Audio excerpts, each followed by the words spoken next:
काळ सारावा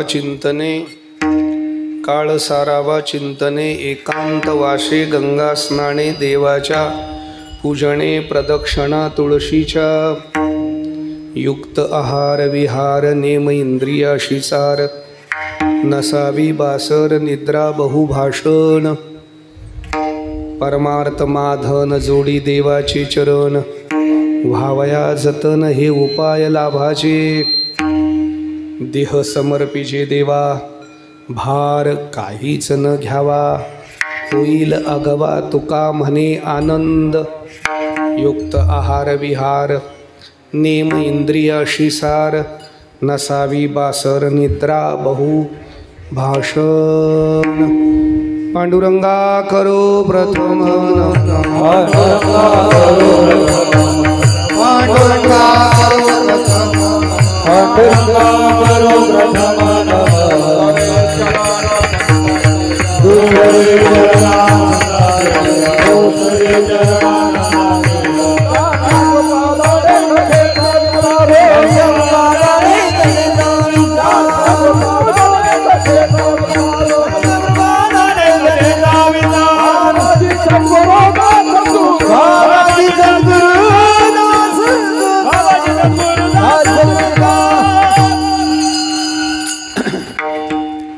पांडुरंगा करू प्रथम नमन दुसरे चरणा संतांची या त्यांच्या कृपादाने कथेचा विस्तारू बाबाजी सद्गुरु दास तुका यदक्षरमणाखेय आनंदम मजवेयम श्रीमन्निवृत्तिनाथेत ख्यातमं दैवतं महाश्रेत नक्षत्रे शैले च वायुलोके योगरूढः ओंकार ज्योतिरूपाय आदिनाथंच रूपिणं यथोक्तरूपिणं शंभो निर्गुणं गुणरूपिणं भक्तवत्सल महानंदं शिवगोरखं नमाम्यहं काळसारावा चिंतने एकांतवाशी गंगा स्नाने देवाच्या पूजने प्रदक्षिणा तुळशीच्या वैराग्यश परममूर्ती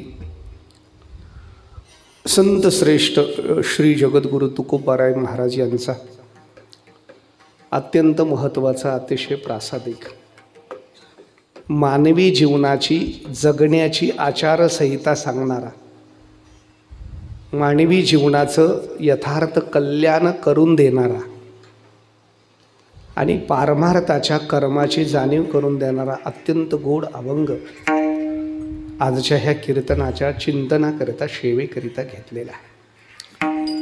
परम पावन असलेलं श्री क्षेत्र दहेगाव गाव छोटं असलं तरी गावाची पारमार्थिक उंची फार मोठी आहे।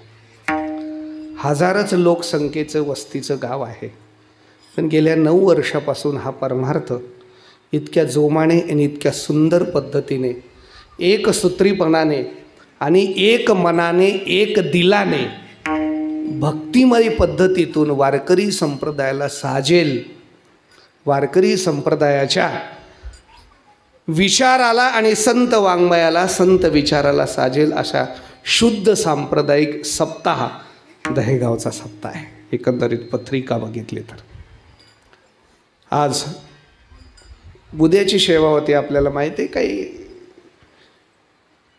कारणास्तव बदल करावा लागला आणि बदल झाला तो योग्यही आहे, कारण संजय पहिल्या दिवशीच पाहिजे, त्याच्याशिवाय गीतेला प्रारंभ होत नाही। आणि मग संजय बोलून गेल्यावर उद्या माऊली येणारच आहेत, काय की नाही। आणि म्हणून थोडंसं आज यावं लागलं, पण आपल्याकडे बघून आपल्या सगळ्यांना भेटून अतिशय आनंदाची गोष्ट आहे। ही सगळी मंडळी साथ देणारी मंडळी आहे। मला विशेष वाटतं अक्षय महाराज हिंगे आपल्या परिसरातले, पण एवढे उत्कृष्ट वादक आहेत मी आजच पाहतोय। हां ना, अप्रतिम हात आहे त्यांचा। काय आहे, ज्या वादकाचा हात चाटीवर चालतो ना तो नंबर 1चा वादक असतो, ज्या वादकाचा हात धूमवरती चालतो ना तो वादक नसतो। वाढव धूम, बेस वाढव, मग ते डीजे होऊन जातं। पण महाराजांचा इतका गोड हात आहे, त्यांच्यासाठी टाळे वाजवा। पहिली साल आपल्या 7 दिवसाच्या साथीकरता आलेली पहिली चाल ज्यांनी म्हटली महाराष्ट्रातले आळंदीतले नामवंत गायक, त्याच्यामध्ये वैद्यनाथ महाराज आहेत आणि भगवान महाराज आहेत. दोघांसाठी पण टाळ्या वाजा. हरिभक्ती पारण आमचे जुने मित्र नाही का, हो भास्कर महाराज. अनेक वेळा त्यांनी निवृत्तीनाथांना सप्ते केले बरं का भास्कर महाराजांनी. हो, आणि भास्कर महाराज आपले यालाही असतात सिन्नर तालुक्यामध्ये. हो असतात भास्कर महाराज आहेत. आपले व्यासपीठ जे चालवतात नाही का, विष्णूनगरच आहे त्याच्यामुळे काही विषय. आपलं हनुमान नगर महाराजही आहेत. सगळी परिसरातली मंडळी आलेली असेल, पंचक्रोशीतली टाळकरी मंडळी आहे नाही का. आता व्यक्तिगत नावं कोणाकोणाची घ्यायची, पण सोपदार महत्त्वाचे आहेत. ह्या वयातही ती सेवा करतायत. सेवा भाव महत्त्वाचा आहे, विनेकरी महत्त्वाचे. याही वयात ते सेवा करतायत. विनेकरी तरुण आहेत पण सोपदार बघा ह्या वयात सेवा करतायत. अत्यंत सगळ्यांसाठी टाळ्या वाजवा. साऊंड सिस्टीम पण छान आहे, गोड. सगळंच नियोजन जमन. तुम्ही पुढे तर या सगळ्यांपेक्षा गोड माणसं बसलेत.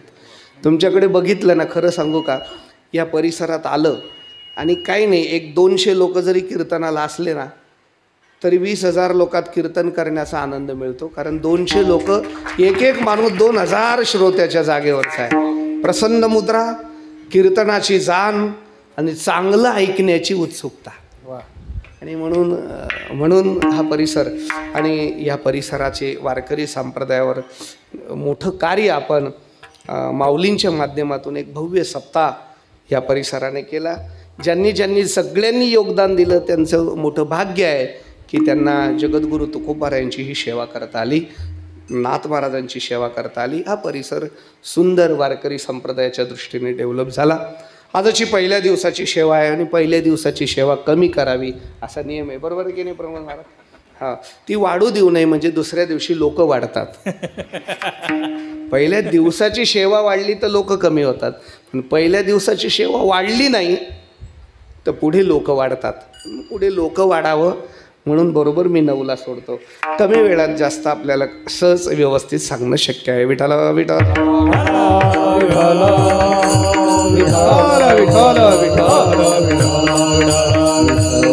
साऊंड पण छान आहे. कुठली साऊंड सिस्टीम? एकदम सुंदर सिस्टीम लावली त्यांनी, एकदम छान. काळ सारावा चिंतने एकांतवाशे, गंगा स्नाने देवाच्या पूजने, प्रदक्षिणा तुळशीच्या. या अभंगाचं वैशिष्ट्य असं आहे, मानवी जीवनाने काय करावं एकूण 10 साधना सांगितल्या. किती साधना सांगितल्या? माणसाने काय काय करावं जीवनात येऊन, तर 10 साधना सांगितल्या. पहिल्या चरणात 5 साधना सांगितल्या आणि दुसऱ्या चरणात 5 साधना सांगितल्या. काय काय करावं? काळ चिंतनात घालवावा. मोजता का? काळ चिंतनात घालवावा, एकांतवासात राहावं, तीर्थयात्रा करावी, गंगा स्नान करावं, रोज देवपूजा करावी, तुळशीला प्रदक्षिणा घालाव्या. किती झाल्या? चला. आहारयुक्त असावा म्हणजे सात्विक असावा. हां, विहार म्हणजे भरकटणं नसावं, जीवन आचरणात असावं. किती झाले? हां, बहुबासर नसावी, निद्रा कमी असावी, बोलणं कमी असावं. किती झाल्या? 10. हां, आता ह्या 10 साधना केल्या म्हणजे पहिल्या 5 आणि ह्या 5, काय होईल? जीवनात परमार्थ नावाचं धन प्राप्त होईल. या 10 साधना केल्यावर काय होईल? जीवनात परमार्थ नावाचं धन प्राप्त होईल. आणि त्या परमार्थ धनाने फायदा काय होईल? देवाचे चरणाची प्राप्ती होईल. का बरं? देवाचे चरण अन्य साधनाने प्राप्त होणार नाही का? अन्य साधनांपेक्षा मी जे हे उपाय सांगितले याच्यापेक्षा दुसरे लाभाचे उपाय नाही होणार. स्वतः डोकं लावायचं नाही. मग काय करायचं? देवाला देह समर्पित करायचा, कुठल्याही कर्माचा भार घ्यायचा नाही. होईल काय? जीवनात सगळाच आनंद होईल, फक्त काळ सारावा चिंतने, होईल आगावा तुका म्हणे आनंद. याच्यापेक्षा काय? खरं सांगू का, आयुष्यात काहीच केलं नाही.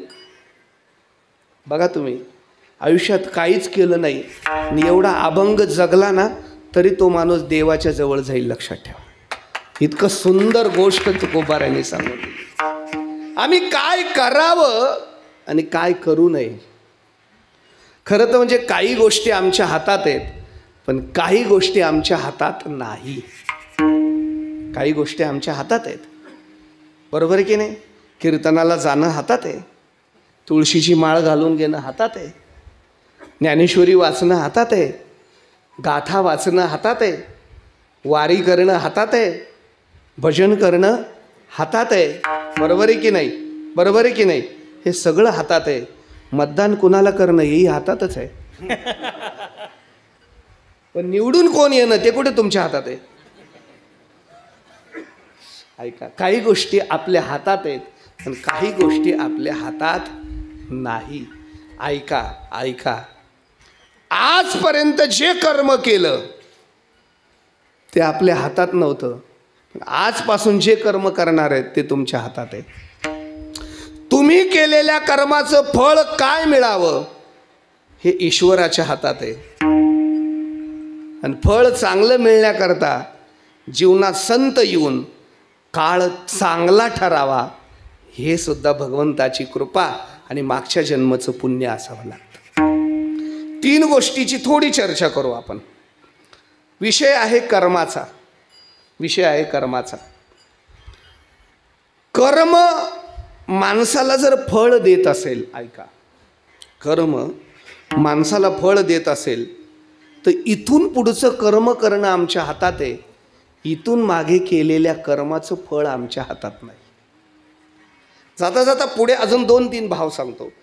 काय साठवून ठेवलं तेच भोगावं लागेल, म्हणून आज चांगलं केलं म्हणून आता लगेच चांगलं भोगायला मिळणार नाही. माझा भाव लक्षात येतो ना. ऐका,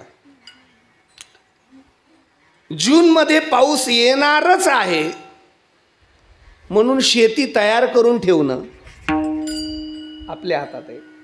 जूनमध्ये पाऊस येणारच आहे म्हणून शेती तयार करून ठेवणं आपल्या हातात आहे. पाऊस आला पेरणी करणंही आपल्या हातात आहे. पण पेरणी झाल्यावर धान्य किती पिकून यावं हे तुमच्या हातात नाही आहे, हे आपल्या हातात नाही आहे. मग शेती तयार करून ठेवणं हे कर्म आहे, नाही का. हे कर्म आहे. पण याही कर्मामध्ये शेती तयार करून ठेवणं, तयार केलेल्या शेतीत बीज उरवणं आणि आलेलं बीज साठवून ठेवणं, यालाच प्रारब्ध क्रियमान म्हणतात. प्रारब्ध क्रियमान आणि त्याच्यापासून मिळणारं संचित, बरोबर आहे. नाही आलं का लक्षात. क्रिया केली, शेती तयार करायची, प्रारब्धाने बी पेरलं आणि आता काय झालं, घरात आता गहू होता, गहू निघाला, पेरून निघालेला गहू निघाला, त्याची कोठी भरून नेलं. आता तोच गहू खाणं भोग नेते फळ संचिताची.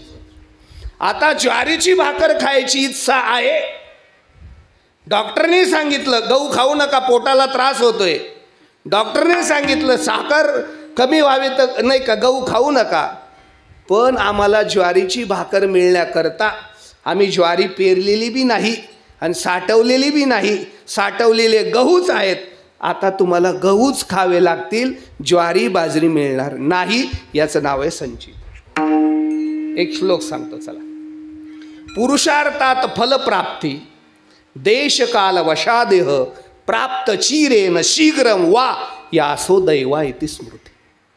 प्रारब्धामध्ये जे केलं ते अनंत कालाने पुनर्जन्म झाल्यावर तसंच्या तसं भोगायला येणं, याचं नाव म्हणतात संचित. याचं नाव म्हणतात संचित.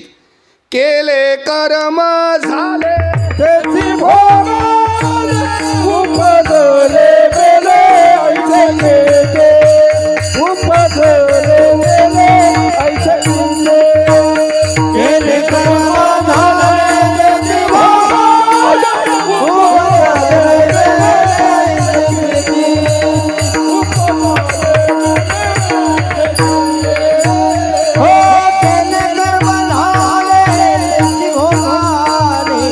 उपजन में ऐसे उपजन में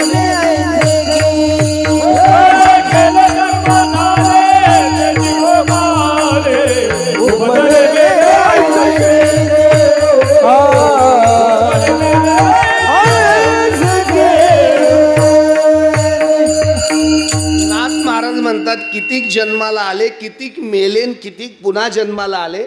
जन्म मरणाचं राडगाडग चालू आहे. जन्माला येणं म्हणजे दुसरं काही नाही, मागच्या जन्मात केलेलं कर्म भोगायला येणं. हो हो. प्राचीनाची निबळे 18वा अध्याय. आली कृत्य कुशला कुशले यो मांगी जिराले आभाळे जैशी. ज्ञानोबाराय म्हणतात प्राचीनाची, पाकच्या जन्मात फार पूर्वी जे कर्म केलं ते भोगायला मी इथं आलोय. त्याच्यात काही बदल होणार नाही. का ललाटीचे लिहिले न मोडे गा काही केले, काळे गोरेपण धुतले फिटून येणे. म्हणून तुम्हाला दुःख भोगायची इच्छा असेल आणि प्रारब्धात सुख असेल तर आयुष्यात दुःख मिळणार नाही. सुख भोगायची इच्छा असेल पण प्रारब्धात दुःख असेल तर सुख कधी मिळणार. बरं असं नाही, तुम्ही पुण्य केलं त्या संचय पुण्याचा झाला, पाप केलं तो संचय पापाचा झाला. पापातून पुण्य वजा कधीच होत नाही. पुण्य केलं तर पुण्य भोगावंच लागेल आणि पुण्य संपलं तर केलेलं पापही भोगावंच लागेल. अर्धा मिनिट घेतो, अजून सांगतो. माझे एक मित्र आहेत, न्यायाधीश आहेत. त्यांची अहमदाबादला बदली होती. ते सकाळी सकाळी मॉर्निंग वॉकला, आता सगळेच मॉर्निंग वॉक घेतात आहे की नाही. म्हणजे हे बी अवघडच आहे बरं. हां, ज्याला चांगलं खायला भेटत नाही ते उपाशी राहतं आणि ज्याला चांगलं खायला भेटतं ते अर्धी पोळी खाल्लं तरी सकाळी 3 किलोमीटर पळतं, तरीसुद्धा पोट. मॉर्निंग वॉक करत होते न्यायाधीश. अहमदाबादात घडलेली घटना सांगतो बरं. आणि त्यांच्याबरोबर अजून काही लोक आपले सकाळी ते गार्डनमध्ये मॉर्निंग वॉक चालू होती बऱ्याचांची. एक माणूस आला आणि त्या न्यायाधीशासमोरच एकाला धरलं सकाळी सकाळी आणि 2-3 चाकू खुपसले जागेवर मारलं. न्यायाधीशांच्या समोर प्रेत पडलं. न्यायाधीश पळून आले. ते कुठं बोलणार का तिथं? पळून आले.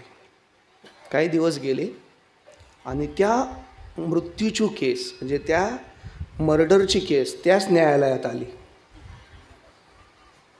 पोलिसांनी चार्जशीट दाखल केलं आणि आरोपीला कोर्टात हजर केलं. आणि न्यायाधीशाला BP हाय झाली कारण पोलिसांनी दुसराच आरोपी आणला. म्हणजे बऱ्याच वेळा असंच होतं. न्यायाधीश आता कसं काय बोलणार बरं दुसरा आरोपी आल्यावर? ती न्यायदेवता आहे, तिथं फक्त चालायचं आहे ते सगळ्या जी इन्व्हेस्टिगेशन आहे त्याच्यावर. केस चालू झाली. प्रत्यक्ष पुरावे, सबळ पुरावे, पंचनामे नाही का, फिंगरप्रिंट, चाकूचे जमा झालेले फिंगरप्रिंट, रक्ताचे नमुने, हे सगळे तपासण्या होत होत 1.5 वर्षे केस चालली आणि सगळ्या त्या आरोपीच्या बाजूने आल्या आणि तो आरोपी सिद्ध झाला. आता कसा झाला मला नका सांगू, विचारू तुम्ही. आरोपी सिद्ध झाला आणि इतक्या सगळ्या पुराव्यामुळे त्या आरोपीला न्यायदंडाधिकारी किंवा लोकशाहीच्या नियमाप्रमाणे आपल्या जे संविधानाचा नियम आहे त्याच्याप्रमाणे त्या न्यायाधीशाला त्या आरोपीला फाशीची शिक्षा सुनवावी लागली. फाशीची शिक्षा देताना आरोपीची BP हाय झाली, घसा कोरडा पडला. अज्ञान माणसाला, निरापराधी माणसाला मी फाशी देतोय आणि याला कोणी मारलं हे तर मला माहिती आहे, म्हणजे पाहिलं आहे. अस्वस्थ झाला, थोडा आध्यात्मिक विचाराचा माणूस. त्याच्या चेंबरमध्ये बसला आणि एक इच्छा व्यक्त केली, आरोपीशी मला एकांत चर्चा करायची. त्या आरोपीला बोलवलं. तो आरोपी ढासाढासा रडत होता कारण त्याच्यासमोर मृत्यू दिसत होता. ते म्हटले, साहेब वाचवायला पाहिजे मला, मी खरंच तो खून केला नाही. साहेब म्हटले, मलाही माहिती आहे तू केला नाही. हा, मला माहिती आहे तू केला नाही, पण या जगात नीती नावाची एक ईश्वरी शक्ती आहे. त्या नीती नावाला तू खून केला नाही असं मान्य नाही. मला मान्य आहे तू खून केला नाही, पण ईश्वराची नीती नावाची शक्ती आहे, तिला तू खून केला नाही असं मान्य नाही. म्हणून माझी तुला विनंती आहे, तू हा खून नक्की केलेला नाही, पण मला माझ्या ईश्वरावर आणि या न्यायदेवतेवर विश्वास आहे, कधीतरी तू नक्कीच खून केला आहे. साहेब म्हणले आता आपण दोघंच आहेत आणि फासावर तर जायचंच आहे, सांगून टाकतो. याच्या आधी 3 खून केले आहेत, पण एकदा बी पोलिसांच्या हाती लागलो नाही आणि हा खून मी केला नाही तरी उगच सापडलो. मग न्यायाधीश म्हणले जेव्हा तू खून केले तेव्हा तुझं पुण्याचं प्रारब्ध होतं, तू तो भोगत होता, ते आता संपलं. तू केलेलं प्रारब्ध तुला भोगावंच नाही. भोगतो ना घाणे संचिता वाचोनी करावेत मानी समाधान करावेत मानी समाधान. भोगतो ना घाणे संचिता वाचोनी करावेत मानी समाधान करावेत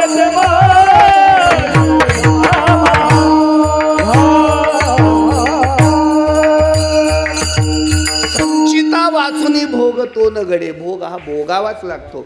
आणि म्हणून माणसं चढ उतार बघतात बघा. अहो लई चांगली परिस्थिती होती हो. काय सोन्याचा धूर निघत होता हो.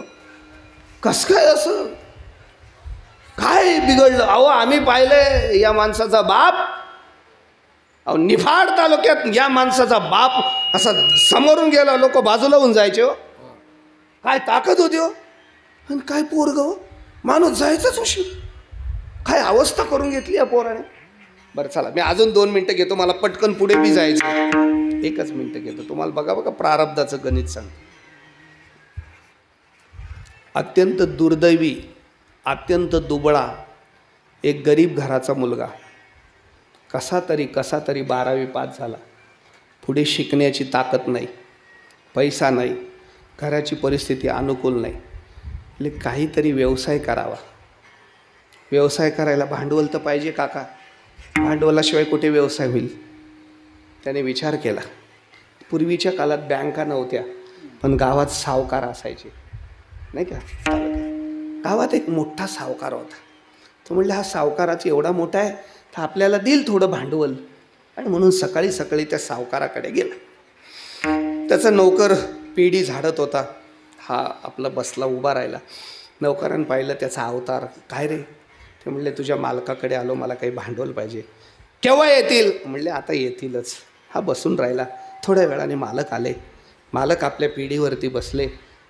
हा आला. काय रे.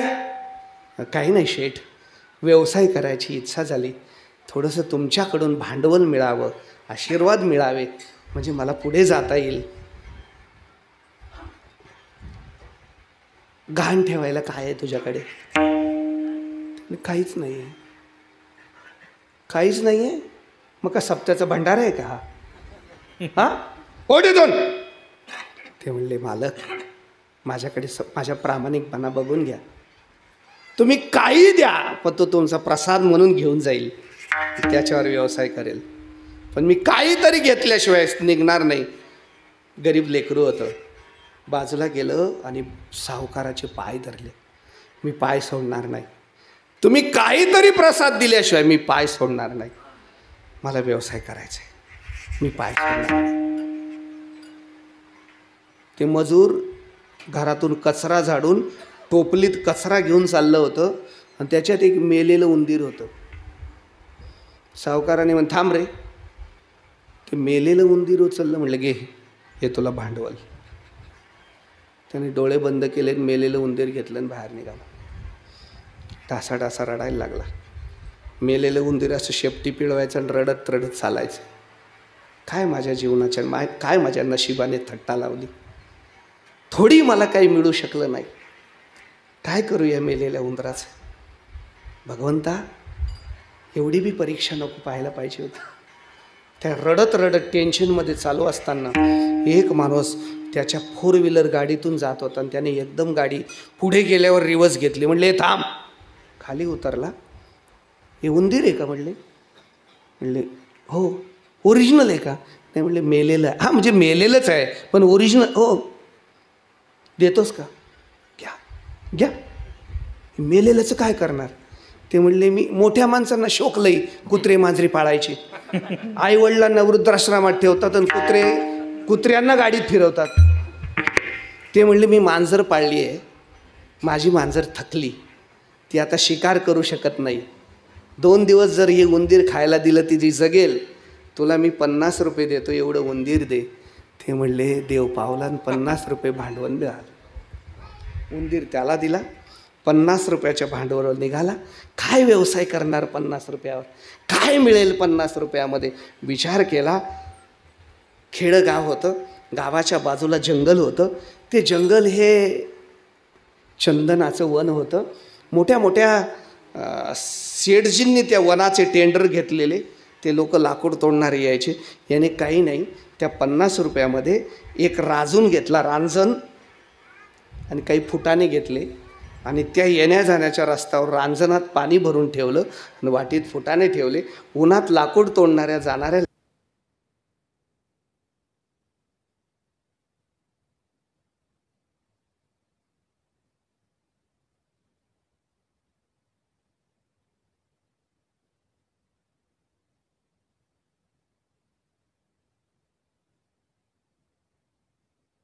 तयार व्हायचा, पुन्हा पैसा तयार व्हायचा. प्रारब्ध, त्याचं वाईट प्रारब्ध संपलं आणि भगवंताची कृपा सुरू झाली. तो व्यापार वाढत गेला. एक दिवशी त्या चंदनाच्या जंगलाचा लिलावच त्याने घेतला. सोनाराच्या दुकानात गेला, एक चांदीचं ताट विकत घेतलं आणि 1.25 किलोचा सोन्याचा उंदीर केला, चांदीच्या ताटात ठेवला, त्याला मलायम कपड्यांनी झाकला आणि सावकाराकडे गेला. सावकार, व्याजासकट तुमचं भांडवल परत आणलं. सावकार म्हणले मी भांडवलच दिलं नाही. नाही, तुम्ही फार मोठं मेलेला उंदीर दिला, मी सोन्याचा करून आणलं. पण तुम्हाला दुर्दैव सांगतो, तोपर्यंत सावकार पूर्ण प्रारब्ध बदललेलं होतं आणि सावकाराला बँकेची जप्ती येऊन सगळं जप्त करून सावकाराकडे काहीच नव्हतं. एवढ्या 1.25 किलोच्या उंदरावर सावकाराने स्वतःचं घर वाचवलं. केले कर्म नाही. मेलेला उंदर जर कर्म कामाला येत असेल तर तुम्ही चांगलं कर्म करून 100ची पावती सप्त्यात फाडवल्यावर वाया जाईल का तुमचं? घोडे आम्ही करो दृष्टी पुढे, आम्ही करो दृष्टी पुढे, आम्ही करो दृष्टी पुढे. आढळवाचे घोडे आम्ही करो दृष्टी पुढे, करो दृष्टी पुढे, आम्ही करो दृष्टी पुढे.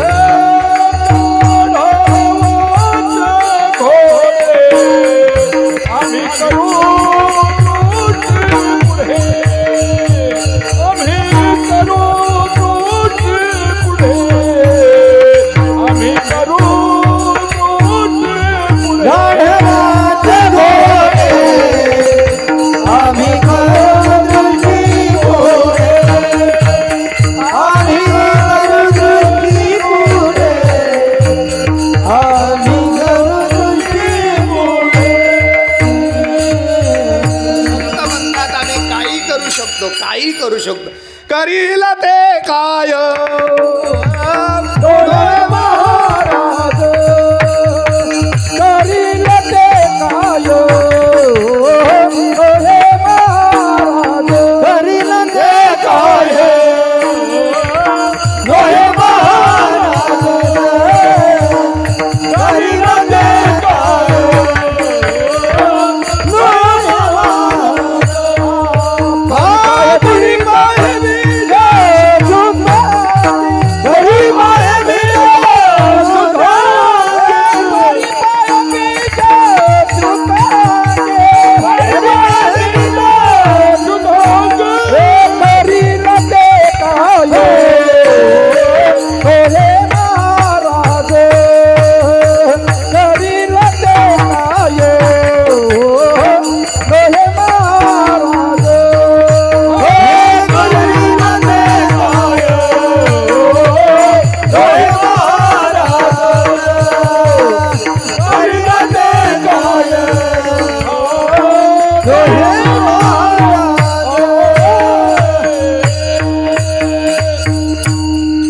संतांची कृपा झाली तर काही होऊ शकतं. पण आता एक मुद्दा आपण लक्षात घ्या, आपल्याला पटकन पुढे जायचं. तुम्ही काय मागे करून आलात ते आता भोगायचंच आहे, एक मुद्दा. आता दुसरा मुद्दा माझं असं मत आहे, हे तर आपलं प्रारब्ध झालं. दुसरी अंग ह्या जीवनामध्ये जगत असताना आपल्या मनाने काय होतं बरं, खरं सांगा तुम्ही. कधी मनासारखं झालं सांगा ना प्रदीप शेठ, कधी मनासारखं होतं का, खरं सांगा. उलट मनाच्या हां असंच वाटतं ना, असंच वाटतं की नाही.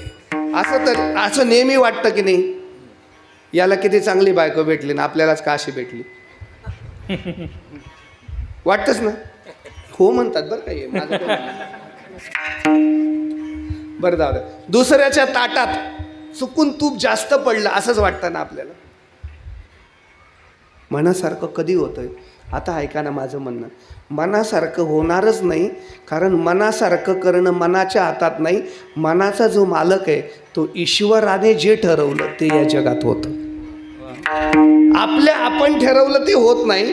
जेही या जगात होतं ते ईश्वरी सत्तेत होतं, ईश्वराच्या पणात होतं. अजून एक सांगतो, हानी लाभ जन्म मरण यश पयश विधी हाय सुणवू भरत भाई. हानी कधी बी होऊ शकते, ती देवाची इच्छा. लाभ कधीही होऊ शकतो, ती देवाची इच्छा. जन्माला कधीही यावं लागेल, देवाची इच्छा. मृत्यू कधीही स्वीकारावा लागेल, देवाची इच्छा. यशस्वी कधीही होता येईल, देवाची इच्छा. जीवनात अपयश कधीही येईल, देवाची इच्छा. या 6 गोष्टी त्याच्या हातात आहेत. त्याच्या मनात असेल ते होतं. चाले हे शरीर कोणाची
इथपर्यंत कीर्तनाला चालून आणलं का गाडी हाकलून आणलं, कोणाची सत्ता आहे, खरं सांगा. खरं सांगा. राग नका मानू, म्हणजे आपण सगळे एक आहोत. पण कोणाला शाश्वत आहे याच्यानंतर मी घरी जाईल बॉस. वरबोट करा बरं. हां मला एक गोष्ट मी तुम्हाला सांगू का, मला प्रश्नाचं उत्तर द्या. खरं सांगा, तुम्ही इथून एसटीत बसलात, ट्रॅव्हल्समध्ये बसलात, बरोबर आहे, कुठं जायचं समजा, हां नाशिकला जायचं, चला चला. नाशिकला जायले भरूच फाट्यावर हात दिला, एसटीत बसला. एसटी ड्रायव्हर जावई आहे का, मावस भाऊ आहे का, आते भाऊ आहे का, मामे भाऊ आहे का, मेवना आहे का, काही ओळख आहे का? नाही. डोळे झाकून त्याच्यावर विश्वास ठेवता ना, डोळे झाकून त्याच्यावर विश्वास ठेवता की नाही? नाशिकपर्यंत जाता की नाही? आहे का तो तुमचा? ठेवता की नाही विश्वास? चला. रेल्वेत बसले, डोळे झाकून विश्वास ठेवता की नाही? विमानात बसले, डोळे झाकून विश्वास ठेवता की नाही? का ठेवता? का ठेवता? तुम्हाला माहिती आहे जेवायचं ते होईल, आपल्या कुठे हातात आहे. बरोबर आहे की नाही? हां, म्हणजे तुम्ही एसटीत ठेवता की नाही? परक्याची पोरगी करून आणते, तुम्ही लग्न केलं यांच्याशी, काही माहीत होतं का यांच्याबद्दल? डोळे झाकून विश्वास ठेवला की नाही? हे सांभाळल बुवा असं. आलात की नाही आईबाप सोडून? काय माहिती आहे, होणारच आहे. मग माझं एवढं म्हणणं आहे, तुम्ही डोळे झाकून एस टी ड्रायव्हरवर विश्वास ठेवता, तुम्ही डोळे झाकून रिक्षावाल्यावर विश्वास ठेवता, तुम्ही डोळे झाकून ह्या माणसावर विश्वास ठेवून आयुष्यभर राहतात. माझं काय म्हणणं आहे, डोळे झाकून एकदा ज्ञानोबा तुकोबरावर विश्वास ठेवून बघा ना. डोळे झाकून कधीतरी देवावर विश्वास ठेवून बघा ना. हे आमच्या हातात नाही आहे ना. हे जर आमच्या हातात नाही, ही सगळी ईश्वरी सत्ता आहे, नाही का? हो. पर्वते बैस कान सांडावी, नाही का? पृथ्व्या भूते व्हावी ही आज्ञा माझी, नाही का? समुद्रे खाना ओलांडावी, पृथ्व्या भूते व्हावी ही आज्ञा माझी. पर्वताने कुठे राहावं, समुद्राने. काय झालं, ते इंद्र लय गडबड करत होतं एकदा. हे इंद्र सगळे मी चालवतो म्हणे. तिथं या अग्नी आलं. ते म्हणले इंद्रिया गबास, क्षणात जाळून खाक करून टाकेल. तिथं वायू आलं, वायू. ते म्हणले अग्निया गप, 1 मिनिटात तुला विजवेल. आणि हे स्वर्ग आहे ना, पाताळात घालून दिले, एवढी आपली ताकद आहे. तिथे एक साधू पुरुष आला, आणि तो साधू पुरुष नव्हता, महापुरुष होता. तो म्हणले अरे भांडून का राहिले तुम्ही? ते म्हणले आपण हे सगळं चालवतो. इंद्र म्हणले. ते म्हणले आपण हे सगळं जाळू शकतो. अग्नी म्हटला. आणि दुसरं वायू म्हणले आपण हे शब्द उलटं चप्पालट करू शकतो. त्या महापुरुषाने एवढी एवढी गवताची काडी अशी तोडली आणि तिथं ठेवली. त्या वाऱ्याला म्हणले एवढी उडव. ते वारं त्याच्या वायू त्याच्यावर सुटलं. डोक्यावर पडलाय का म्हणले तू? डोक्यावर पडलाय का तू?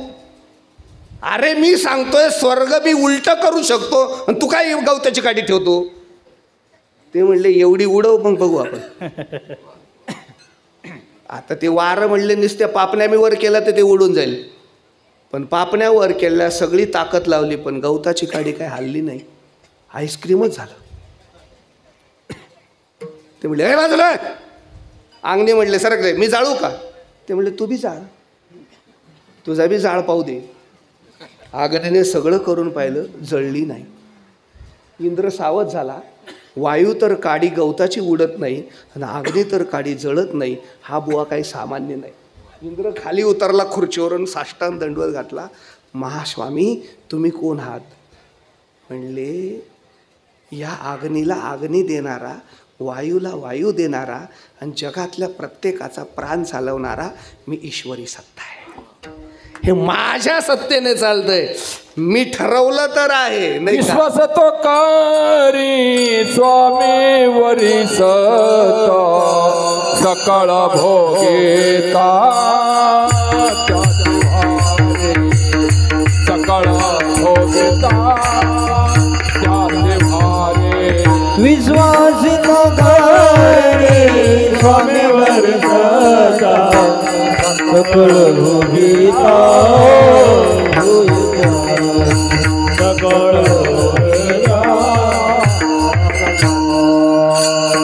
ही सगळी परमात्म्याची सत्ता आहे. परमात्म्याच्या सत्तेने तुझी आसातेने वेदासी बोलणे, तुझी आसातेने वेदासी बोलणे, तुझी आसातेने वेदासी बोलणे, तुझी आसातेने वेदासी बोलणे.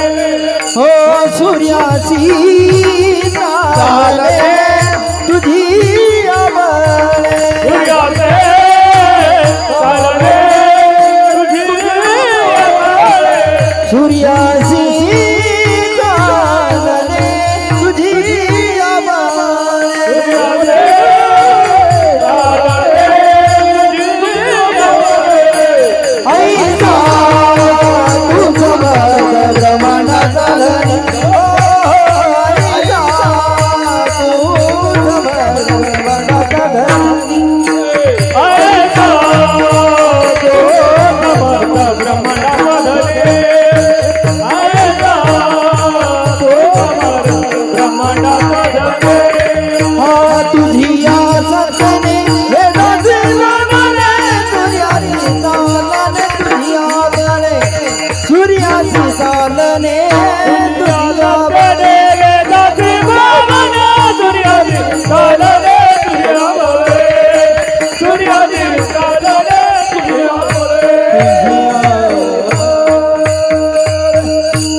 म्या बोलविल्या वेदू बोले, म्या चालविल्या सूर्य चाले, म्या हलविला प्राणू हाले, जो जगाते चालिता. सामर्थ्य आहे ना महाराज. एक अर्धा मिनिट घेतो आणि पटकन अजून पुढे जाऊ आपण. एकदा देवाचं लग्न ठरलं. आता किती होतं मला विचारू नका. हां, किती होतं विचारू नका. देवाचं 16,108 झालं. लग्न ठरलं. देवाने विचार केला, आता सगळ्या पाहुण्यांना बोलव. काही महत्त्वाच्या पाहुण्यांना निमंत्रण देण्याची जबाबदारी नारदावर दिली. नारदाला म्हणले, तू काही नको, जे जे VIP आहेत म्हणजे सगळे इतर देव, माझे सासरे, सगळ्यांना पत्रिका अक्षदा दे तू. नारद म्हणले, चांगले देवा, तुमचं लग्न आहे, पण देवाने सांगितलं मान माझ्या सासऱ्याचा मोठा आहे, पहिले सासऱ्याला दे. म्हणजे देव किती समर्थ होता आणि देवाचा सासरा किती समर्थ होता की जावयाच्या लग्न सामावून घ्यायचा.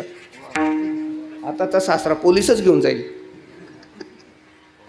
आता देवाचा सासरा म्हणजे कोण नाही माहिती. चला, देवाची मुख्य पत्नी कोण? लक्ष्मी.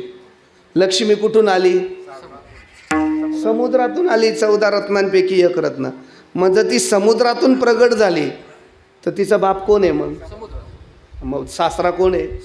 पहिलं निमंत्रण नारद गेला सागराजवळ, म्हणले अक्षदा तुम्हाला ठेवतो, जावयाचं लग्न आहे, देवाचं लग्न. 1 दिवस पुढे राहील तसं हळदीला या. नारद अक्षदा ठेवून पुढे गेला. समुद्राने विचार केला, आपण काही घरातले पाहुणे आहे ना, असं ऐन वेळे जाऊन चालेल का? आपल्याला काही मदत केली पाहिजे की नाही? महिनाभर जरी लग्न असेल तर आपण लगेच निघालो. त्याने सगळ्यांना आदेश दिला आणि समुद्र मागेच निघाला. नारद म्हणले, अहो थांबा, अजून महिनाभर लग्न आहे. म्हणले, आम्ही का पाहुण्यासारखं येऊ का? काही मदत नको करायला का? नारद घामाघूम झालं. समुद्र निघाला. नारद धडपड करत देवाजवळ गेला. देव म्हणले, एवढे काय घाबरला? ते म्हणले, तुझं सासरं सगळं घेऊन आलं. समुद्र आला म्हणजे सोपं आहे का? समुद्र, समुद्रातले डोंगर, समुद्रातले झाडं, समुद्रातले प्राणी, साधा परिवार आहे का तो? ते म्हणले, आपण तर अजून मंडप बी दिला नाही, यांना उतरायला जागा कुठे द्यायचा? नारद घामाघूम आणि देव फ्री. देव म्हणले, एवढं नको टेन्शन घेऊ. देवाने अंगावरचा एक केस उपटला आणि नारदाच्या हातात दिला. म्हणले, या केसावर माझ्या सासऱ्याला उतरायला जागा दे. नारद म्हणले, येडे तू? म्हणले, काय? तो केस असा ठेवला आणि सांगितलं, देवाने इथं उतरायला लावलं. जगातले सगळे समुद्र तिथं उतरले आणि तरी बरीच जागा शिल्लक राहिली. समुद्र म्हणतो, ए बघा, भरपूर खोल्या शिल्लक आहेत, अजून बी काही पाहुणे आले ना आमच्या खोलीत पाठवले तर अडचण नाही. देवाच्या आईसा तू समर्थ, असा तो समर्थ आहे नाही का? हो, एवढा प्रभू भावे असं समर्थ आहे. मग परमात्म्याच्या इच्छेशिवाय काही चालत नाही. 2 मुद्दे आपले संपले. पहिला मुद्दा, प्रारब्ध भोगावाच लागतं. दुसरं, देवाचे जे ठरवलं ते होतं. कुठं आम्ही गण ठरवलं होतं यावर्षी 2-2 हजार टन तरी कांदा काढू बा. आम्हाला खायला मिळत नाही, आम्ही काकाकडून येणार आहे. पाणी प्यायला नाही तर कांदा कुठे खाणार आता? आहे की नाही? हे देवाची मनात आहे, त्याला काय करणार आपण? बरोबर आहे की नाही? देव म्हणले कांद्यावर उड्या मारतात, कांदेच नाही. बोला आता काय करणार है की नाही? हा, आता तिसरा मुद्दा सांगतो मी. ह्या 2 मुद्दे तुम्हाला क्लिअर झाले का? मी फार फ्रँकली आणि आपल्याला कळेल असं हे सगळ्या माता माऊलींसाठी. तिसरा मुद्दा सांगतो. तुम्ही किती बी जीवनात धडपड करा, वाक्य लिहून ठेवा माझं, जीवनात किती धडपड करा, तुमच्या जीवनात योग्य वेळ आल्याशिवाय योग्य घटना कधीच घडत नाही. लक्ष, किती धडपड करा. तुका म्हणे नाही चालत तातडी, प्राप्त काळ घडी आलवीन, प्राप्त काळ घडी आलवीन. तुका म्हणे चालत तातडी, प्राप्त काळ घडी आलवीन, प्राप्त काळ घडी.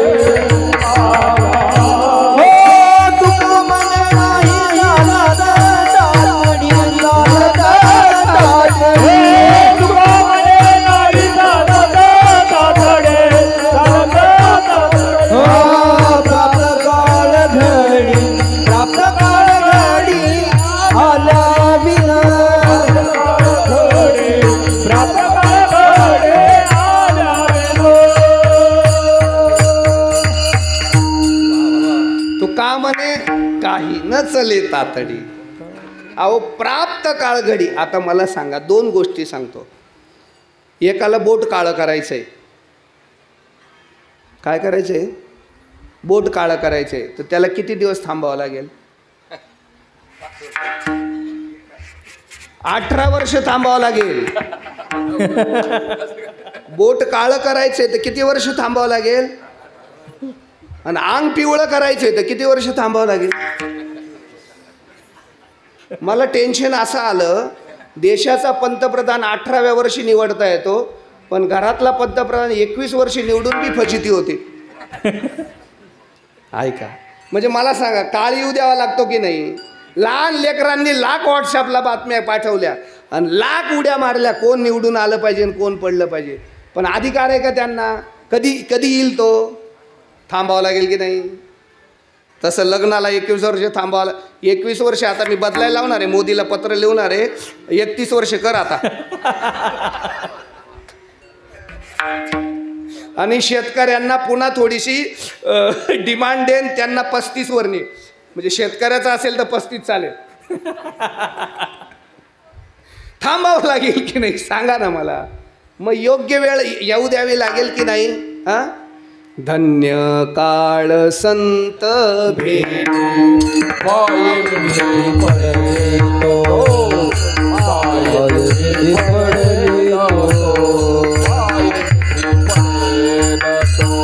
धन्य काळ संत पाय निधी पडली तो, पाय निधी पडली तो, पाय निधी पडली तो.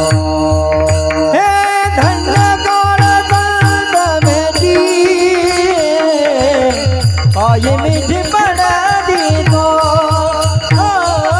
चांगले हात सुटल्या गाठी,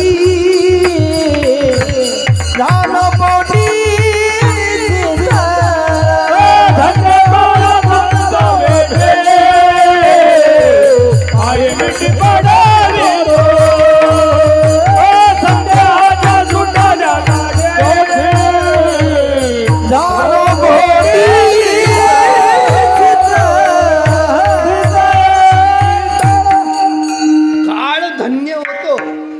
बदलतो. कधी? संतांची मिठी पडली, संतांची भेटी झाली, त्याशिवाय काळ बदलत नाही. सगळ्या लोकांनी प्रस्तावना ऐकली आणि पंचक्रोशी, भरोस पंचक्रोशीचे लोक रडायला लागले. प्रारब्ध बी हातात नाही, आपल्या मनाने काहीच होत नाही, देवच करतो. आणि काळ बी आपल्या हातात नाही. सगळे पंचक्रोशी रडत रडत तुकोबारायांकडे गेले. तुकोबाराय म्हणले, मीच येतो सप्ताह घेऊन, थांब. हा, लोकांनी सांगितलं, तुकोबाराय, तुकोबाराय, प्रारब्ध हातात नाही, ईश्वराची सत्ताही नाही, आणि काळ आल्याशिवाय काहीच घडत नाही, आम्ही काय करावं? आम्ही काय करावं, आमच्या जीवनाला काही मानवी जीवनाला अर्थ आहे की नाही. तुकोबाराय म्हणले माझं ऐकाल का तुम्ही. महाराज तुम्ही म्हणाल ते आम्ही ऐका, काही तुम्ही सांगा, आम्ही तयार आहोत करायला, पण आमच्या जीवनाचं कल्याण झालं पाहिजे. तुकोबाराय म्हणले तुमचं प्रारब्ध बी बदलेल, ईश्वराची कृपा बी होईल आणि काळ बी तुम्हाला अनुकूल होईल. पण तुम्हाला एक काम करावं लागेल, 5 साधना कराव्या लागतील.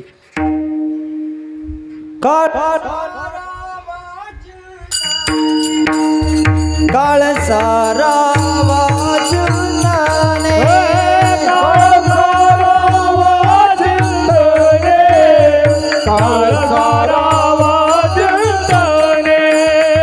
एकांतवासी गंगा स्नाने, एकांतवासी गंगा स्नाने,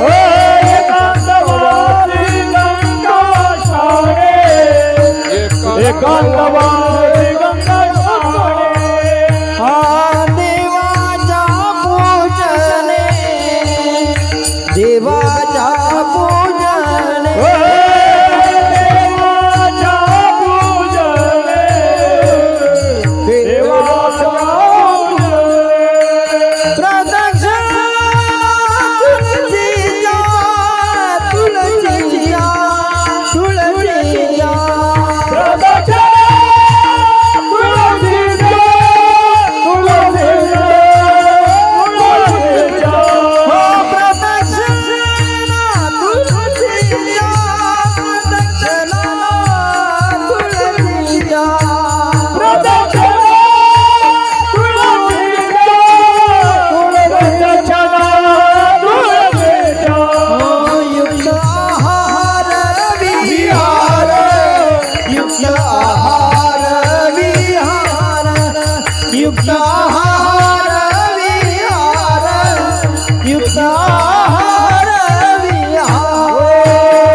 सारा वाचनाने, एकांतवासी गंगा स्नाने, देवाच्या पूजने, प्रदक्षिणा तुळशीच्या,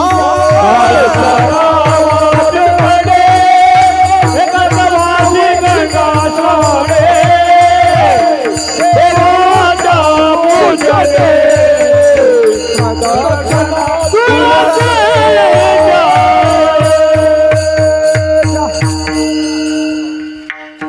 लोकांना तुकोबारायने सांगितलं तुम्ही एवढ्या 5 गोष्टी करा, तुमचं टेन्शन फ्री होईल. त्यात पहिली गोष्ट करा, काळ चिंतनात घालवा. चिंतन करण्याकरता एकांतात कधीतरी जा. एकांतात जाण्यासाठी गंगेचं स्नान करा आणि रोज देवपूजा आणि प्रदक्षिणा तुळशीला करा. म्हणजे हे शुद्ध वारकऱ्याचं जीवन सांगितलं. वारकरी कुणाला म्हणायचं, ज्याचं मन नेहमी नामस्मरणात आहे तो वारकरी, ज्याला एकांत आवडतो तो वारकरी, जो कधीही चंद्रभागे स्नान तुका मागे तो वारकरी, आणि प्रदक्षिणा तुळशीचे आणि देवपूजा. आता बघा, मन बुद्धी चित्त देह, बरोबर आहे. हां, आता काय आहे, पहिली गोष्ट हे अनेक जन्माचे संस्कार, अनेक जन्माचे विकार, अनेक जन्माच्या उपाधींनी जडलेला हा जीव.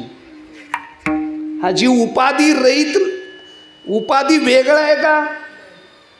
उपाधी वेगळे, तुम्ही निर्विकार, काहीच संसार तुम्हाला, तो परमात्मा. या जीवाला अनेक उपाध्या चिटकल्या आहेत. अवेद्येची अनिधा, विश्व स्वप्नाचा हा दांदा, भोगित होता प्रबुद्ध अनादि, जो अनादि कालापासून हा जीव अविद्या. थोडं तुमच्याशी बोलू का? तुमच्याशी बोललोच नाही. ते पाणी तापवायचं पातेलं माहिती आहे का तुम्हाला? आंघोळीचं पाणी तापवायचं पातेलं. आता गॅस गिझर आले नाही का, सोलर आले, पण पूर्वी पातेलं आठवता का तुम्हाला? ते पातेलं मधून स्वच्छ असतं, बाहेरून कसं असतं? काळं असतं. कसं काय काळं झालं बरं ते? ज्या दिवशी लग्नात आंदण आलं काळं होतं का? आत्याने तर डोक्यावर घेऊन दिलं ओवाळून दारात आपल्या त्या गेटमध्ये. काळं होतं का? आत्याने काळं दिलं का? तर या काळ्याला दिलं उलट. पण चांगलं दिलं.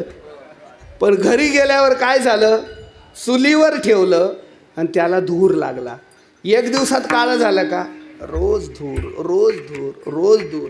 असे त्याला आवरणावर आवरण, आवरणावर आवरण, आवरणावर आवरण. ते एक बाई म्हणले घसू जरा, निघेल का ते? 8 दिवस ठोकून ठोकून ठोकून तरी निघत नाही. मग धुराने माखलेलं पातीलं सहजासहजी स्वच्छ होत नाही. अनादी कालापासून अनावृत्त आवरणाने आवृत्त झालेला हा जीव कधी स्वच्छ होईल? त्याकरता काय करावं लागेल? तर चिंतनच करावं लागेल. देवाचं नामस्मरणच करावं लागेल. देवाचं ध्यानच करावं लागेल. समचरण दृष्टी विटेवरी साजिरी तेथे माझी हरी. मग अंतकरण शुद्ध नामस्मरणाने होईल महाराज. भजन करा. नामस्मरणाची फार ताकद आहे. आता वेळ फार कमी माझ्याकडे. नामस्मरणाची लई ताकद आहे. अमृताहुनी गोड नाम तुझे देवा, नाही का? आता अमृताहून गोड आलं म्हणून मला परत अमृत आठवलं. अर्धा मिनटं पटकन घेतो. हं 5-1 मिनटं वाढवतो. जाऊ द्या. कुठे आहेत आपले शरद भाऊ? हां नाही असं द्या. 2 मिनटं 2. नाही पटकन आवडतो. अमृत इंद्राकडे आहे. कुणाकडे आहे? कुणाकडे आहे? इंद्राकडे. अमृत पिल्यावर काय होतं? माणूस कधी मरत नाही. ते कुठं आहे? इंद्राकडे. इंद्र कुठं राहतो? आणि आपल्याला प्यायचं असेल तर कुठं जावं लागेल?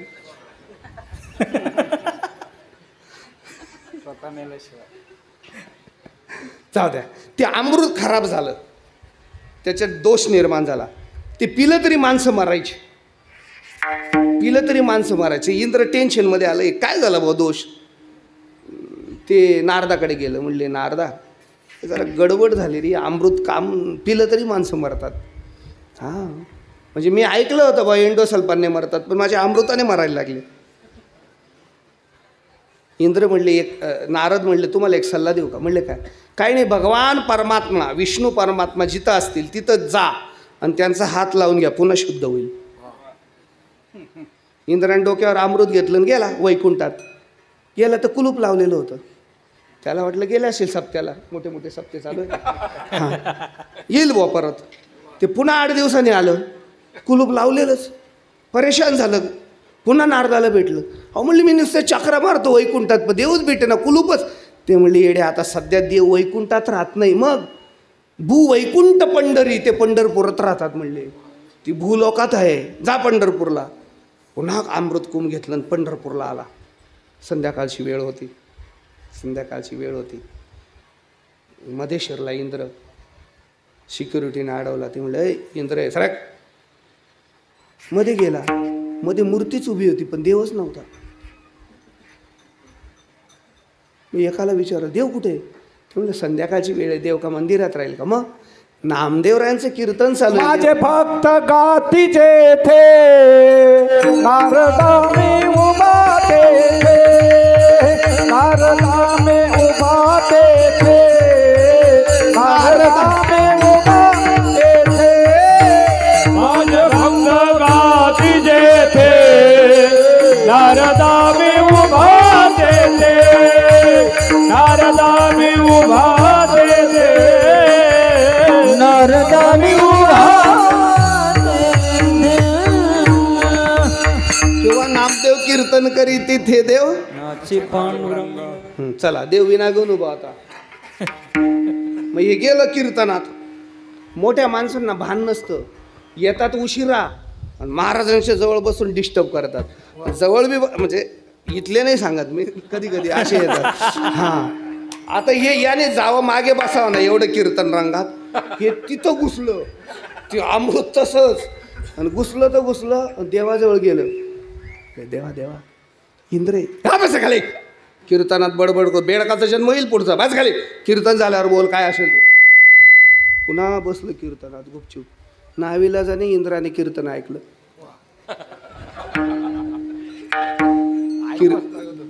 ऐकावंच लागत होतं.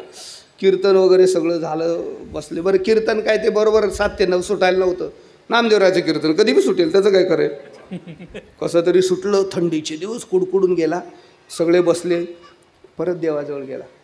देवा ना इंद्र आहे मी. अरे थांब रे. तर भजन सुरू झालं. आता माऊली आहेत, निवृत्ती दादा एवढं गोड जागर सुरवणार. जागराचा आनंद घे जरा. जागर ऐकवला सकाळ. कुडकुडून मेलं, पार वाकडं झालं. आता जागर संपला आणि गेलं. देवा हे भाऊ आता काकड्याची वेळ झाली, मला जाऊ दे मंदिरात, बघू सकाळी. मोठ्या माणसाचं असंच काम असतं. सही नाही करत. गेले देव काकड्याला जाऊन उभे राहिली. हे पुन्हा वाकडं तिथं झालं. असा तरी काकडा झाला. महाआरती झाली. हो देवा मी सामान्य माणूस, इंद्र आहे इंद्र. हे बघा इंद्र आहे, रात्रीच कळालं.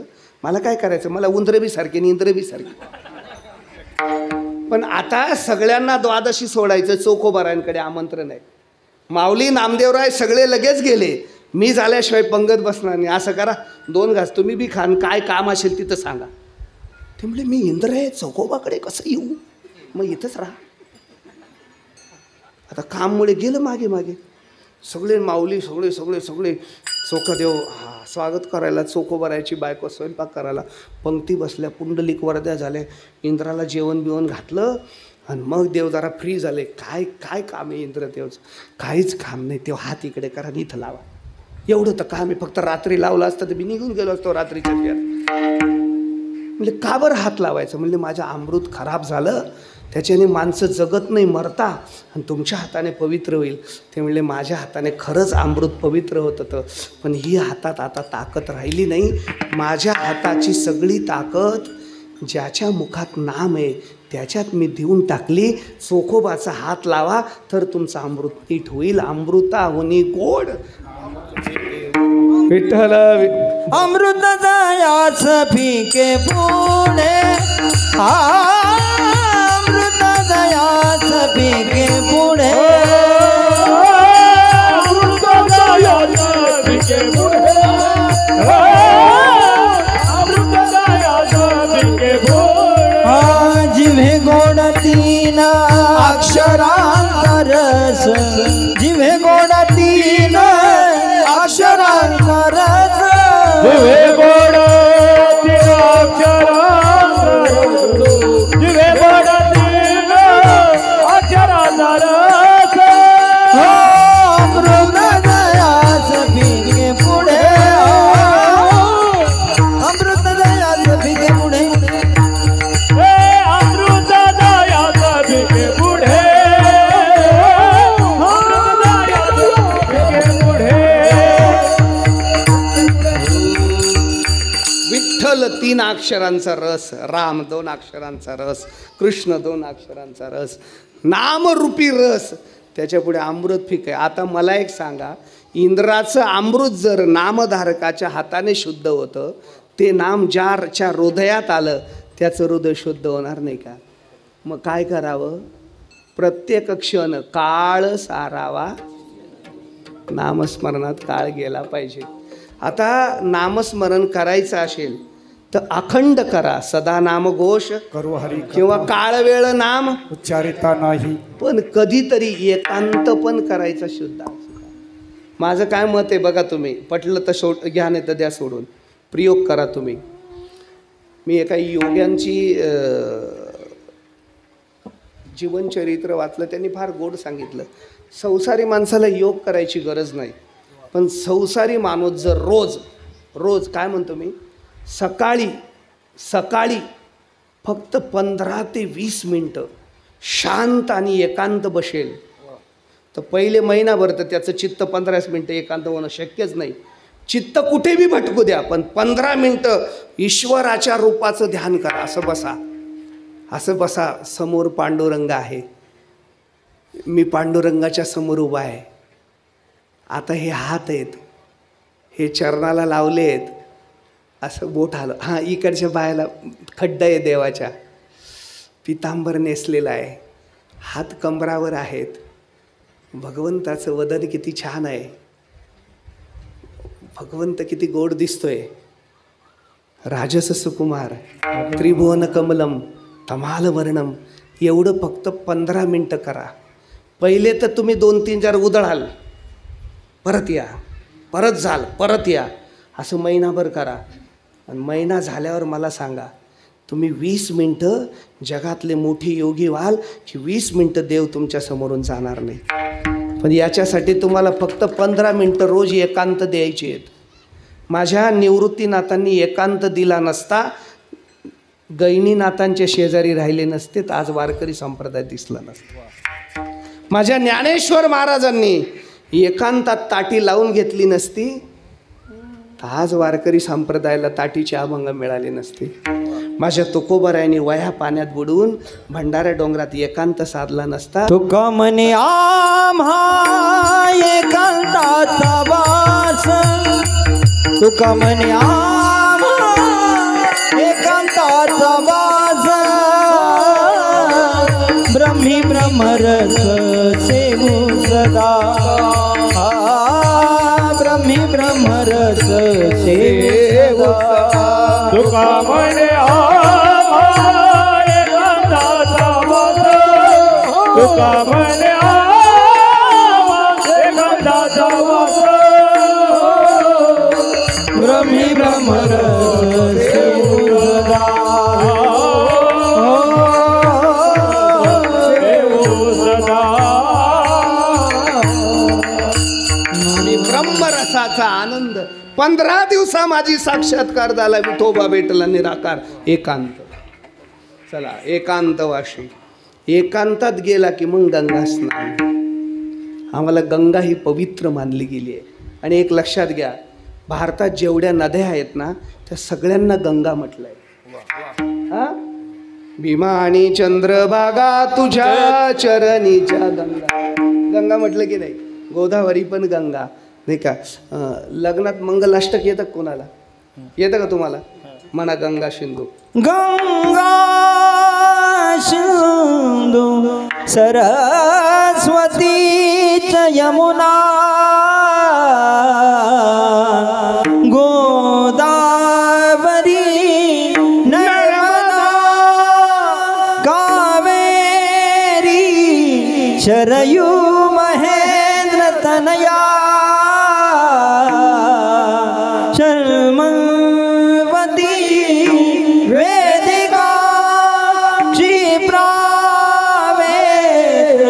वती महासुर नदी,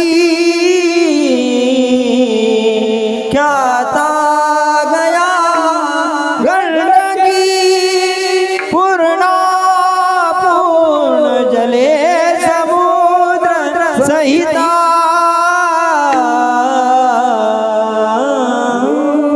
वा वा, टाळे वाजवा. आता तुम्ही काय करा, ऐका माझं. मी तुमच्या लेकरासारखं आहे. सगळ्यांनी एवढं मंगलाष्टक उद्या पाठ करा. काय म्हणतो मी? एवढं मंगलाष्टक पाठ करा.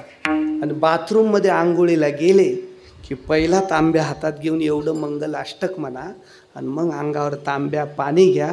सगळ्या नदींचं स्नान करण्याचं तुम्हाला पुण्य मिळेल. कारण वाचे म्हणता गंगा गंगा, याचं पवित्र. पूर्वी संजू शेठ, तुमच्याकडे ते हे असायचं का पूर्वी आंघोळ करायला? त्याला हा, गंगाळ. खरं त्याचं शुद्ध नाव काय माहिती का? गंगालय. त्याचं शुद्ध मराठी नाव काय आहे? गंगालय. त्याचं गंगाळ करून टाकलं. हा, गंगालय याचा अर्थ गंगेचा ज्यात आलंय. म्हणजे सकाळी ते गंगेचं स्मरण करायचं आणि गंगेचं स्मरणाने गंगा स्नान करायचं. नुसतं स्मरण. डोळे काय बरं का, तुम्हाला सांगतो. एक नदी अशी आहे, तुम्हाला सांगतो, भारतात एक नदी अशी आहे, तिच्यात आंघोळ न करता तिचं स्मरण केलं की तिच्या स्नानाचं पुण्य मिळतं. नर्मदा. नर्मदे हर. तुझं स्मरण केलं की स्नानाचं पुण्य मिळतं. आता किती गंगेवर बोलू नये तर अडकून पडेल. 9 तर वाजून गेले. थांबतो आता. पुन्हा हे चरण पुढच्या वर्षी सोडवतो. बुकिंग करून जातो. कुठे डोक्याला ताण ठेवायचा. जवळचे कीर्तन बरे परवडतात. जाऊ द्या मर्द. विनोदाचा भाग. तेव्हा मी 5च मिनिटात थांबतो. 10 मिनिटात म्हणजे 5 मिनिटात थांबतो. 9:15 बा. गंगेत जाताना लोक कसे बी जातात. पहिली गोष्ट, गंगेत कुठली घाण टाकू नका. दुसरी गोष्ट, बचकन गंगेत जाऊ नका. कधी तीर्थाला जायची सवय, पहिले गंगेच्या काठावर गंगेला नमन करा, तिचं स्मरण करा. मैया, मी फार पापी आहे, अनेक ज्ञात अज्ञात पाप माझ्याकडनं झालेत, मला स्नानाची परवानगी दे आणि माझ्या पापाची मुक्ती कर. म्हणून तिला नमस्कार करा, आचमन करा, डोळ्याला त्या गंगेचं पाणी लावा, थोडं तीर्थ घ्या आणि मग तिला नमस्कार करून तिच्यावर पाय टाकू नका. गंगेत चालताना कधीही पाय टाकून चालायचं नाही, पाय घसडून चालायचं. असं मग नाभी बुडेपर्यंत पाण्यात जा, मग 3 डुबक्या घ्या. तिच्या प्रवाहाच्या दिशेने उभे राहा. सूर्याकडे नका बघू, प्रवाह ती ज्या दिशेला वाहते त्या दिशेला उभे राहा. मग डबकी घ्या. 3 डुबक्या घेतलं की मग गंगा स्नान. चला पुढे काय राहिलं आता? पुढचा आता शॉर्टकट. चला, देवपूजा रोज केली पाहिजे आणि घरातल्यांनी केली पाहिजे. कर्त्या पुरुषाने देवपूजा केली पाहिजे आणि घरातल्या बाईने, ऐका, दोघांचं स्नान झाल्यावर घरातल्या माणसाने देवपूजा केली पाहिजे आणि घरातल्या बाईने अंगणात सडा रांगोळी काढली पाहिजे. पण काय आहे, बाई बिचारी आंघोळ करून देवपूजा करते ना हा सडा 8 वाजेपर्यंत झोपून राहतो. तसं करू नका. उद्या याला उठवा आणि देवपूजा याला करायला लावा. तुम्ही सडा रांगोळी करा आणि आरती दोघं मिळून घरात जेवढे असतील तेवढ्यांना आरतीला बोलवा. रोज आरती करा.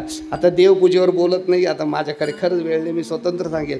पण श्रद्धेने देवपूजा करा आणि देवाच्या जत्रेला जाऊन घरात जत्रा नका देवांची भरू. मी पहिले देवारे पाहिले जत्राच असते, तसं नका करू. फक्त पंचायतन पूजा करा. आपल्या देवारात फक्त 5च देव असले पाहिजे. 1 गणपती असला पाहिजे, कुलस्वामिनी असली पाहिजे, कुलस्वामी असला पाहिजे, आपलं इष्टदैवत असलं पाहिजे, भगवान शंकर असले पाहिजे आणि सूर्याला प्रत्यक्ष नमस्कार करायचा. या व्यतिरिक्त देव नसले पाहिजे. मग इष्टदैवत जे असेल ते असू द्या, कोणाचा राम आहे, कोणाचा कृष्ण आहे, कोणाचे विठ्ठल आहेत, असले पाहिजे. आपली श्रद्धा, आपले सद्गुरू ज्ञानेश्वर महाराज, निवृत्तनाथांची मूर्ती असेल तर चालेल. आणि आपले वडिलांचे, आपले पूर्वजांचे फोटो ठेवून पूजा केली पाहिजे. किंवा आपल्याकडे ते टाकची पद्धत आहे, ती सुद्धा मूर्तीच आहे, फोटोच आहे, ती पूजेला परवानगी दिली आहे. त्याची पूजा, मी एका घरी राहिलो, मी पूजेला बसलो, ती बाई म्हणे महाराज मी बी करून घेऊ का मग पूजा तोपर्यंत? म्हटलं घे करून. तिने सगळे देव झारणी कळते का, झारणी, त्या झारणीत असे वळले आणि बेसिनमध्ये हलवत होती ती अशी. मी म्हटलं आत्महत्या करतील ना ते देव, नको करून पूजा बाई. तिच्यात सात्विकता असली पाहिजे. काय वैताग आहे राव हिंदू धर्माचा. हो भयान. बरं तुम्हाला सांगतो, मुसलमानाचे पोरं रस्त्यावर लगेच बसतात आणि नमाज पाडतात, पण आपले रस्त्यावर फिरतात पण मंदिरात येत नाही. हे कधी विचार कराल? देवपूजा शिकवा मुलांना. देवपूजा चालू असताना सकाळी गीतेचे श्लोक म्हणायला लावा, ज्ञानेश्वरीच्या ओव्या म्हणा, सद्गुरु स्तवनाच्या ओव्या म्हणा. नमो विशदबोध विदग्धा विद्यारविंद प्रवदा पराप्रमेय प्रवदा विलासा, नमो संसारतम सूर्य अपरतम परमोर. वाचा ज्ञानेश्वरी, वाचा गाथ्यातले 4-2 अभंग. रोज घरात ज्ञानेश्वरीचे 22 ओव्या, 10-5 अभंगाचा जर ध्वनी पडला तर घरात बाधा आली तर मी नाव बदलून ठेईल. इकडे तिकडे भावडत फिरण्यापेक्षा, लिंबू नारळ उतरवण्यापेक्षा घरात ज्ञानेश्वरी गाथा ठेवा. पळे भूत बाधा तेथे. प्रदक्षिणा तुळशीच्या, तुळशी पवित्र मानली गेली, ती वारकरी आहे त्याचा विचार नाही, तिला प्रदक्षिणा रोज घातली पाहिजे. पाणी घातलं. बरीच एक गफलत करतात, देवाचं उष्ट पाणी तुळशीला घालू नका, तुळशीला स्वतंत्र पाणी घाला. कारण देवा तुळशीला विष्णूचं चरण तीर्थ चालतं, पण आपल्या घरी सगळे देव असतात ना, बाकीचे कसं काय चालेल मग तिला? म्हणून तुळशीला शुद्ध पाणी घालत जा. आपण सूर्यवंशी आहोत, सूर्यवंशी असल्यामुळे सूर्याला अर्घ्य देत जा, नाही का, परिक्रमा करत जा. आणि आता एवढं झालं, काही लोक यात्रा करून येतात, फार मस्त गंगा पूजन करतात, माऊंद करतात आणि दुसऱ्या दिवशी तर सुरू करतात.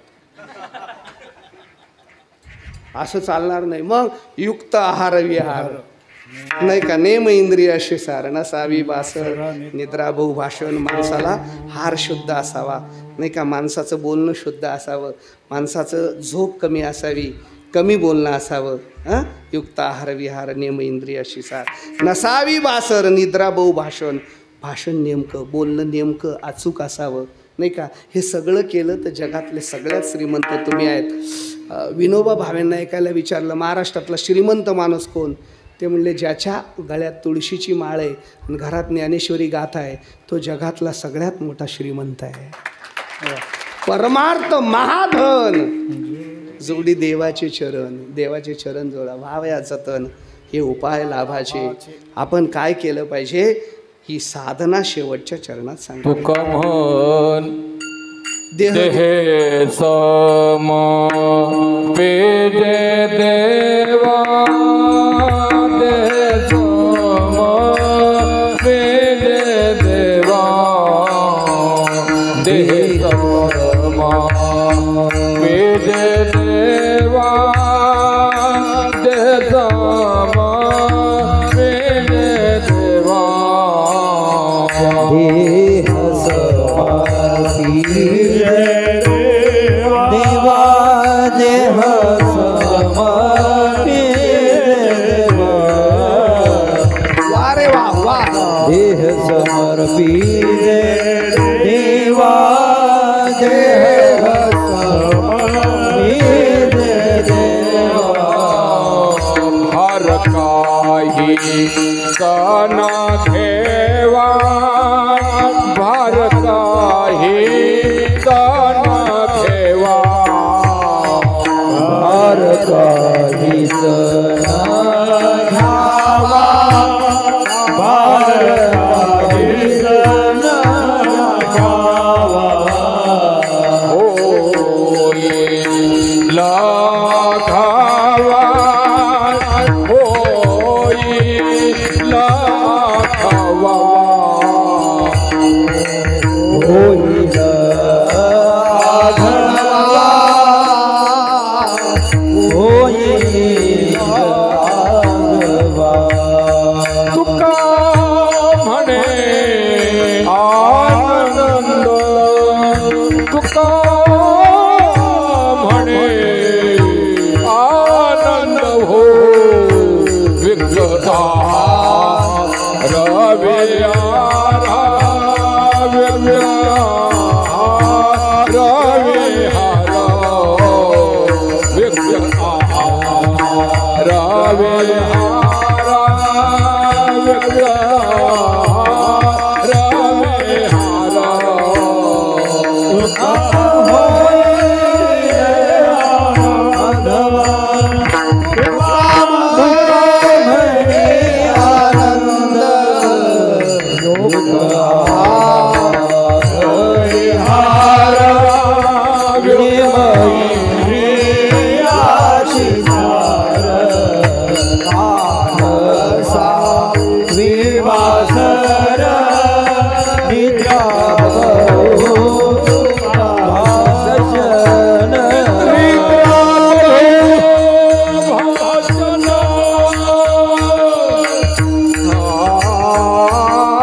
निद्रा बहो भाषणा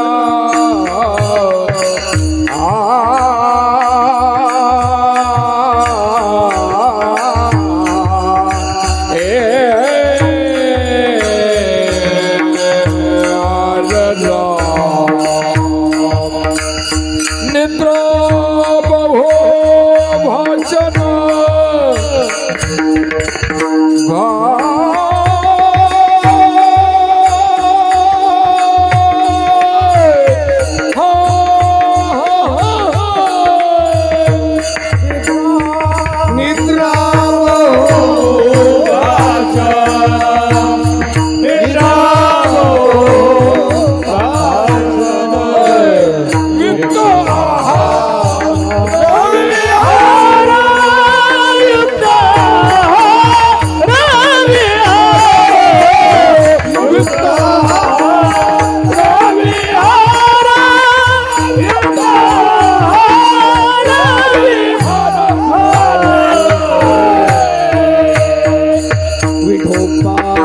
रखुमाई विठोबा रखुमाई विठोबा रखुमाई विठोबा रखुमाई विठोबा रखुमाई विठोबा रखुमाई विठोबा रखुमाई विठोबा रखुमाई विठोबा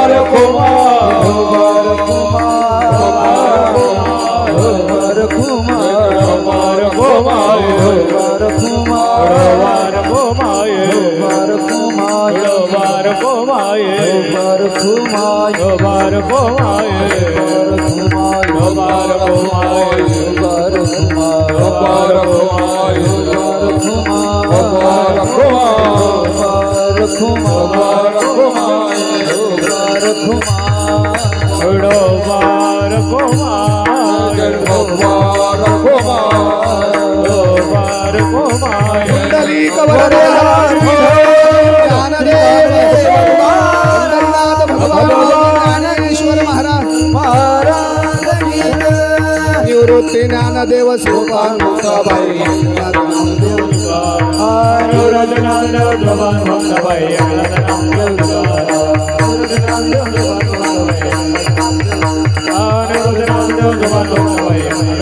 ज्ञानेश्वर माऊली ज्ञानेश्वर माऊली विठ्ठल जय जय